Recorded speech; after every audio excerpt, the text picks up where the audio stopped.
Y'all have to tell me if this is everyone's dads or just my dad in specific, but when it comes to deals and discounts, this man is a menace to society. Absolute menace to society. He would sell our entire family for a coupon for cat food and be like, what a great deal, what a steal. So you can understand how absolutely thrilled he was when he got a great offer, a great discount for our flight for our family vacation. Our entire family got on that plane and we collectively looked at him like, where are the cameras? Where's John Quinones? You can't be serious. He was like, guys, I am serious. I got a great deal for this. I'm like, I hope you did. This plane is so skinny, it's Kendall Jenner Airlines. There's no way I'm getting on this plane. He was like, sit down, we are gonna be fine. We were not fine. 30 minutes into this flight, we start rocking harder than AC/DC, flipping, flopping, popping, locking like an early 2000s bop it. I'm looking at this man like, I hope you saved every single dime you could because you are not gonna see it. We are gonna die.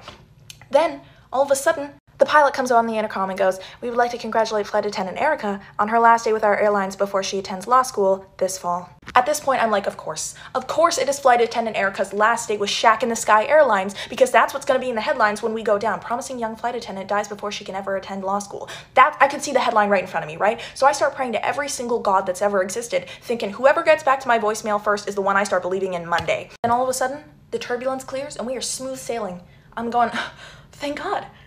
Thank God. And just as I'm thinking that, a commercial jet, a 3-story airplane flies right overhead of our closet with wings. We get caught in their turbulence and we do a straight 50-foot drop.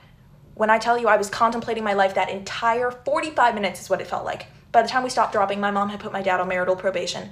She was like, you know our vows say till death do us part, in sickness and in health, and I don't think there's anything in there about a bad plane deal. I can still leave you. By the time we got off that plane, we just Amish shunned that man. I mentioned before that my mom's fear words are public transit, Walmart, and motel. My fear words are volleyball, Sandra Bullock, and school photo, and there's a reason for the last one. That every single school photo I've ever taken looks like a hostage situation, but specifically my 10th grade photo was the worst thing I've ever done, like worst fumble of my career. To start, I had braces, which can other people pull off braces? Yes, but could I? Not unless I started secretly looking like Barbara Palvin and nobody told me. So I also had a side part right above my ear. I thought I was serving Révolutionnaire. I was actually serving 80-year-old man with a toupee. I wanted more than anything to just have my braces off for this school photo. And then hark the herald angels sing, my orthodontist called and said, get your ass to the office, we can take them off right now. So she was offering to take my braces off the same day as my school photo. And because they were in the same area, I was like, if I leave school early, I can get my braces off, I can go back to school, I can have my school photo done without my braces. Run my Polly Pocket ass to the orthodontist and I'm like, let's get it moving, people, let's take these train tracks off. And the orthodontist takes one look at my teeth and goes, maybe we let them cook a little bit longer. I'm like, cook, lady, the meal is done. Listen, take me out in the back alleyway and do what you have to do with a pair of pliers. I will not tell a soul.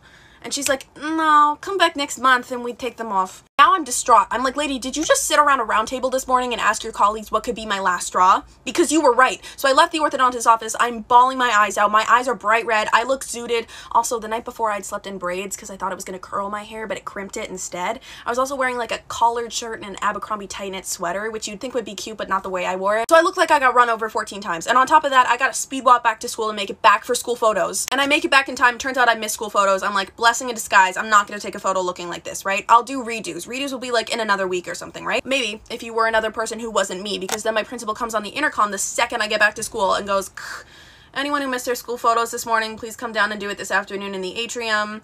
I hate my life. She didn't say that last part, but she might as well have. Then I got up there and took my school photo and I was already depressed and it was like a boot camp. I got up there and he was like, turn, smile, not so much, beautiful, next. I was like, one? I get one school photo and I look like this? Sir, Hurricane Katrina had more class than I do. But I only got one photo, I got one shot looking the way I did, and I got no redos, and that was my school photo.